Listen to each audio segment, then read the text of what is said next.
Welcome back. বাইরে দেখলাম যে খুব বৃষ্টি পড়ছে, তাই ভাবলাম একটু ছাদে যাই, ছাদে গিয়ে বৃষ্টিটাকে এনজয় করি। এনজয় মানে বলতে গেলে বৃষ্টির সাউন্ডটাই খুব এনজয় হয়।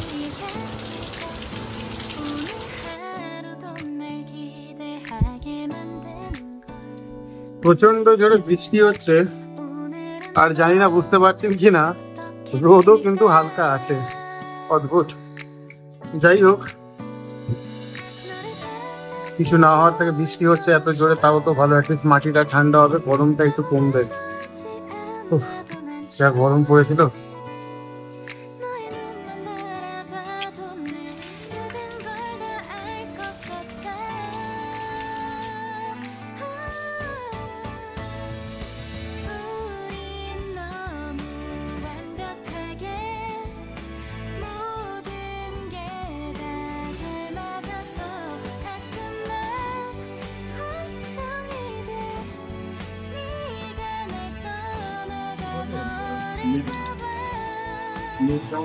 মাছকে আজকে টাইম মতন খাইয়ে দিই, নাহলে কাল অনেক লেট করে খাইয়েছিলাম।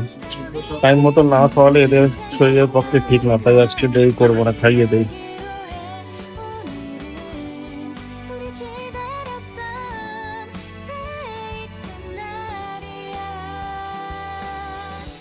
ফোন এসেছে, যাই গিয়ে নিয়ে আসি। আবার সে যাও চলো করি। আর সারাদিন আজকে মানে একদম হেক্টিক শিডিউল। বাট এনিওয়ে স্নান ফান করে নিয়েছি, ফিরতে ফিরতে তো যাই না, লেট হয়ে যাবে আজকে লাঞ্চ করতে করতে, সন্ধে লেগে যাবে লাঞ্চ করতে করতে আজকে। ঠিক আছে, যাই হোক, ওই ফোনটা নেওয়া আসার খুব ইম্পর্টেন্ট কাজ। যাই হোক, ঠিক আছে, চলুন পরে কথা হচ্ছে আবার। এই চলে গেল বোসপুকুরের প্যান্ডেল।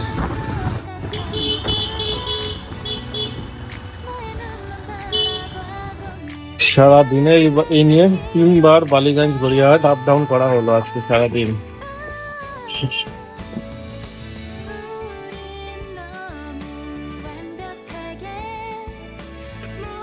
সন্ধে নেমে গেল প্রায়, কখন পৌঁছবো, কখন কাজ কমপ্লিট হবে, কখন বাড়ি ফিরবো।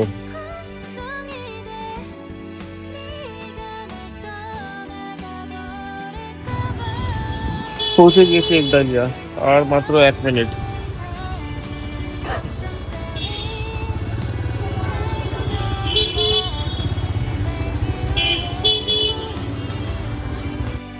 গাড়ি থেকে নেমে গিয়েছি, এবার সার্ভিস সেন্টারে ঢুকবো। কাজটা তাড়াতাড়ি হলে তাড়াতাড়ি পালাতে পারি। ফোন পেয়ে গেছি, ঘড়িতে সেই বেজেই গেল 6টা। বাড়ির দিকে যাই এবার। সন্ধে নেমে গেছে, বাড়ির দিকে যাচ্ছি। গড়িয়াহাটে যা ভিড়, পুজোর একদম জোর তোর শপিং চলছে চারিদিকে, রাস্তায় প্রচন্ড ট্রাফিক।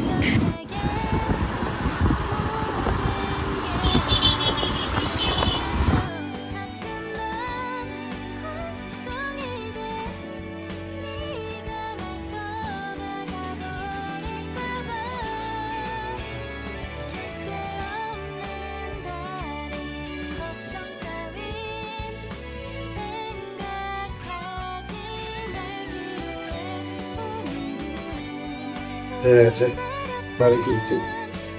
6:30 বাজে, খাওয়া দাওয়া লাঞ্চ কিছুই হয়নি। ঘরে যাই, গিয়ে সব করতে হবে। এটা হচ্ছে মামামের চোখ চকলেট, আই চকলেট, খুব ফেভারিট। ওর জন্য নিয়ে এসেছি গড়িয়াহাট থেকে। Hello, welcome back. ঘড়িতে বাজে এখন 7টা 11। এসে দেখি শ্রাবণীর পার্লার থেকে এসেছে। ও কি ক্লিন আপ অ্যান্ড অল যা থাকে সেগুলো করাচ্ছে, তো সেগুলো করতে করতে তো অনেক সময় লেগে যাবে। শ্রাবণীর মা বললো যদিও আমাকে খাবার দিয়ে দেবে, তাই আমি বললাম না থাক, ওর হয়ে যাক, ওর হয়ে যাক কাজ, তারপরে একসাথেই খাবো। ওর মা কাল চলে যাচ্ছে, অ্যাকচুয়ালি গণেশ পুজোর উপলক্ষেই এসেছিল হেল্প করার জন্য। তো সাধারণত অতদিন বেশি দিন থাকতে পারে না, কারণ তাদের নিজস্ব সংসার কাজ আছে, তো ওরকম করে তো বেশি দিন থাকতে পারে না, তো কাল চলে যাচ্ছে। তো তাই অ্যাটলিস্ট থ্যাংক গড আজকে কাজগুলো হয়ে গেল। তো যাই হোক, না হলে তো মানে এদের দুজনকে ছেড়ে আমি বেরোতে পারতাম না। মানে বেরোতে পারতাম, শ্রাবণীর পক্ষে হয়তো একটু টাফ হয়ে যেত অফিস করে একসাথে দুটো বাচ্চাকে সামলাতে। তো যাই হোক, লেট হয়েছে, এখন অ্যাটলিস্ট লেট হয়েই গেল, 7:10, 7:15 বাজে প্রায়। যাই ওর হয়ে যাক, তারপরে না একসাথে লাঞ্চ করে নেবো। একটা খুবই অড টাইমের। আর একটা জিনিস আমি শেয়ার করবো, আমি হঠাৎ করে আজকে খুব অদ্ভুত লাগছে। আজকে আমি বালিগঞ্জে গেলাম, গড়িয়াহাটে গেলাম দুবার, বালিগঞ্জে গেলাম একবার, 3বার আমি যাওয়া আসা করলাম এই সেম এরিয়াতে। জানি না কেন জানি হঠাৎ করে আজকে আমি যেদিকেই যাচ্ছি আমার যে মডেলের গাড়িটা, সেই মডেলের গাড়িটা আমি চারিদিকে দেখছি। কতবার যে একই গাড়ি আমি দেখলাম আমি বুঝতে পারছি না। এখন মেবি হয়তো আমি আমার গাড়িটাকে খুব মিস করছি, যেহেতু গাড়িটা আমার খুব শখের জিনিস, খুব প্রিয় জিনিস। তার জন্য আজকেই আমার চোখের সামনে মানে এতবার যেখানেই যাচ্ছি সেখান দিয়ে আমার পাশ দিয়ে সেই গাড়িটা যাচ্ছে। যেখানেই সিগনালে দাঁড়াচ্ছি সেখানেই দেখি সেই গাড়িটাও পাশে সিগনালে দাঁড়াচ্ছে। মানে খুব অদ্ভুত একটা জিনিস, এতদিন কখনো চোখে পড়েনি। মানে পড়েছে অফকোর্স, কিন্তু এত পর এত গাড়ি, মানে সারাদিন হয়তো 20-25টা আমি আমার মডেলের গাড়িটা দেখছি। তো এটা একটা খুব কোইন্সিডেন্স, আর জানি না, খুব অদ্ভুত লাগলো গাড়িটাকে, তার জন্যই হয়তো মেরি আজকে খুব মিস করছি। যাই হোক, আজকে আমার কথা হয়েছে সার্ভিস সেন্টারের সাথে, যদিও তো ওই তারা তো বলছে অলমোস্ট 80% কাজ হয়ে গেছে। আর একটা পার্ট যেটা বাইরে থেকে আনতে হবে সেটা আসতেই অনেক সময় লাগবে। সেটা এলে যদি চলে আসে তাহলে আর হার্ডলি 2 থেকে 3 দিন, তো তার জন্য আরো সপ্তাহ 10 দিন তো লাগবে মনে হচ্ছে, যা ওরা বলছে। এখন let's hope for the best. ঠাকুরের কাছে প্রার্থনা করি যাতে তাড়াতাড়ি চলে আসতে পারে, অ্যাটলিস্ট যাতে বিশ্বকর্মা পুজোটা মিস না যায়, আমি গাড়িটাকে অ্যাটলিস্ট পুজো দিতে পারি। গাড়িটা যদি আমার সেই সার্ভিস সেন্টারেই কাটায় পুজোর দিন, তাহলে আর কি বলবো, দেখা যাক, ফিঙ্গার্স ক্রসড তাড়াতাড়ি আমি গাড়িটা বাড়ি ফিরতে পারি। বাবা বিশ্বকর্মার কাছে আমার এটাই প্রার্থনা, যাতে গাড়িটা আমাকে তাড়াতাড়ি ফিরিয়ে দেয়, ঘরের ছেলে ঘরেই ফিরে আসুক তাড়াতাড়ি। তো এই হচ্ছে, একটু আগেই চলে গেল ওই আরবান ক্ল্যাপের যে ছিল রিপ্রেজেন্টেটিভ, সে একটু আগেই চলে গেল। তো আমি ঘরে এসেই দেখি এই সিচুয়েশন। তো যাই হোক, আমি তো তাও একটু লেট করে ঢুকেছি, ততক্ষণ আমার হচ্ছে স্নান পান করে নিয়েছে। তো এতক্ষণ ধরে কি করে তুমি? তো ফেসিয়াল আর থ্রেডিং। আর হেড ম্যাসাজ? হ্যাঁ, আমারও মনে হলো ম্যাসাজ, কারণ তখন আমি ঘরে ঢুকেছিলাম, তখন মনে হলো কপাল টপাল টিপে দিচ্ছিল হেড ম্যাসাজ। ফেসিয়াল আর থ্রেডিং। এত ইয়ে করেছে, ক্যামেরা আমার ফোকাসই করতে পারছে না, মাঝে মাঝে ঘোরা হয়ে যাচ্ছে। তো যাই হোক, কমেন্টের মাধ্যমে জানাবেন কিরকম চেঞ্জ হলো আগেরটা এখনের মধ্যে, কি চেঞ্জ হলো। এটা কি তোমার আরবান ক্লাব থেকে তো করেছে নাকি? আরবান ক্লাব থেকেই করা, কিন্তু মেয়েটাকে পার্সোনালি ফোন করে দেখেছি। মানে আরবান ক্লাবেরইও, কিন্তু মানে আরবান ক্লাবের থ্রুতে আমি বুকিং করিনি, ও পার্সোনালি ফোনে এসেছে। আচ্ছা, মানে চেনা জানা আগে এসেছে? হ্যাঁ, চেনা জানা। আচ্ছা, আমার খেয়াল নেই, অনেকেই তো আসে এখন, অত মুখ করে খেয়াল রাখে। কত টাকা লাগলো এটাতে? তাও এটাতে 650। 650? বাবা, তাও তো অনেক কম। মানে হ্যাঁ, মানে আরবান থেকে করলে পরে 1200 মতন লাগতো। এটা যেহেতু নিজের ইয়েতে এসছে, সেজন্য 450। তাও তো ঠিকই আছে, কারণ আমি এসেছি প্রায় অনেকক্ষণ হলো, আমি তো ঘরে এসে প্রায় 1 ঘন্টার উপর হয়ে গেল দেখি করে যাচ্ছে। তারও হয়তো অনেক আগে এসেছে, আমি জানি না। হ্যাঁ, 2.5 ঘন্টা। 2.5 ঘন্টা? বাবা, 450 টাকা 2.5 ঘন্টা, এত বড় ভালো সার্ভিস, মানে এতক্ষণ ধরে ইনফ্যাক্ট সার্ভিসটা তো অবভিয়াসলি ভালো হবেই। হ্যাঁ, নো ডাউট ভালো তো হবে, নো ডাউট ভালো। ঠিকই আছে, মানে সেই হিসাবে প্রাইস কিন্তু আমার মনে হয় ঠিকই আছে। সেটাই, যাই হোক, ঠিক আছে, ভালো। চলো, অনেক লেট হয়ে গেছে, খেয়ে নিই, খিদে পেয়ে গেছে, কারণ কখন সেই বেরিয়েছি আমি। যাই হোক, খেয়ে নিই, কারণ রাতের ডিনারও তো করতে হবে। চলো।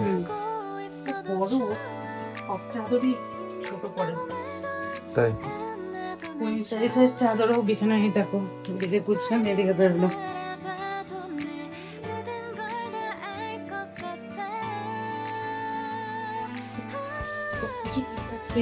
দিনের মধ্যে 10 থেকে 12 বার আমাদের বিছানাটা একদম মানে কিং সাইজের থেকেও একটু না, হ্যাঁ একটু কিং সাইজ, যেটা স্ট্যান্ডার্ড সাইজ তার থেকে একটু।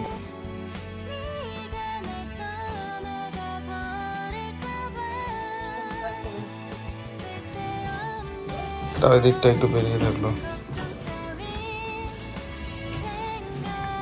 আর ধোয়া চাদর একদম পাটে পাটে করে গুছানো থাকে। যখন ফার্স্ট টাইম চাদরটা পাতি, কোনো দিনই পুরোটা সেট করতে পারি না। একদিন ইউজ করার পরে যখন একটু মানে মুড়ে যায় জিনিস, এই হচ্ছে আমাদের বেডরুম। এতদিন ধরে ভিডিও করছি, কোনোদিন অ্যাকচুয়ালি আমি আমাদের হোম ট্যুরটা দেইনি। এই হচ্ছে আমাদের বেডরুম। বেডরুমটা পুরোটাই ইন্টেরিয়ারকে দিয়ে করা। শুধু বেডরুম না, ইনফ্যাক্ট আমাদের পুরো বাড়িটাই ইন্টেরিয়ারকে দিয়ে করা। আমি আর শ্রাবণী অ্যাকচুয়ালি খুব শখ করে ইন্টেরিয়ারকে দিয়ে দেখিয়ে, ইন্টারনেট খুঁজে খুঁজে ডিজাইন সিলেক্ট করে ইন্টেরিয়ারকে দিয়ে করানো এই পুরো বাড়িটাই ডিজাইনটা। এই হচ্ছে আমাদের বেডরুম, যেটা অনেক বড় আমাদের 4 জন শোয়ার জন্যে। প্লাস এই হচ্ছে তার অপোজিটে আমাদের কাপবোর্ড।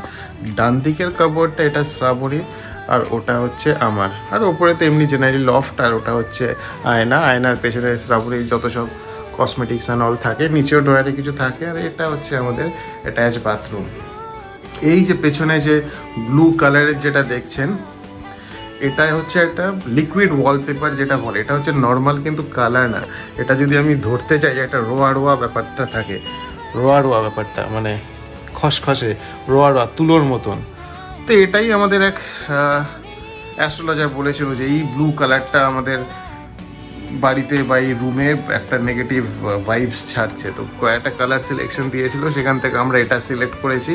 এতটুকু অর্ডার করে লাগিয়ে দেখেছি। এটা হচ্ছে মিরর গ্লাস, আর বাদ বাকি অর্ডার করেছে শ্রাবণী, যেটা এসে পড়ে আছে জাস্ট সময়ের অভাবে এই পুরোটা কভার করা হচ্ছে না। আই গেস এই পুরোটা কভার যদি এটা আমরা করে দিই খুব সুন্দর লাগবে। আই মিন রুমটা কিন্তু খুব ভালো ফুটবে পুরোটা যদি গ্লাস হয়, ব্যাকগ্রাউন্ডটা। আশা করি এই বেডরুমটা আমাদের খুব ভালো লেগেছে। যদি লেগে থাকে তাহলে নিশ্চয়ই ডেফিনেটলি জানাবেন কমেন্টসের মাধ্যমে। অ্যান্ড নেক্সট একদিন আমি একটা আলাদা করে ভিডিও বানাবো, যেখানে আমি আমার পুরো বাড়ির হোম ট্যুর একটা দেবো। অ্যাট লাস্ট আজকে লাঞ্চ হচ্ছে। ঘড়িতে এখন বাজে 8:10 হয়ে গেছে। যদি এই ঘড়িটা একটু ফাস্ট আছে, 5 মিনিটের 8টা বাজে। মসুরির ডাল, তিল কষা, যেটা দেখতে খুব ভালো লাগছে। ঢেঁড়সটা সর্ষে দিয়ে করা গেস করতে পারে। জলটা বয়ে নিচ্ছি। ঠিক আছে, খেয়ে নেই, আর লেট করে লাভ নেই, এরপরে ডিনার করতে হবে।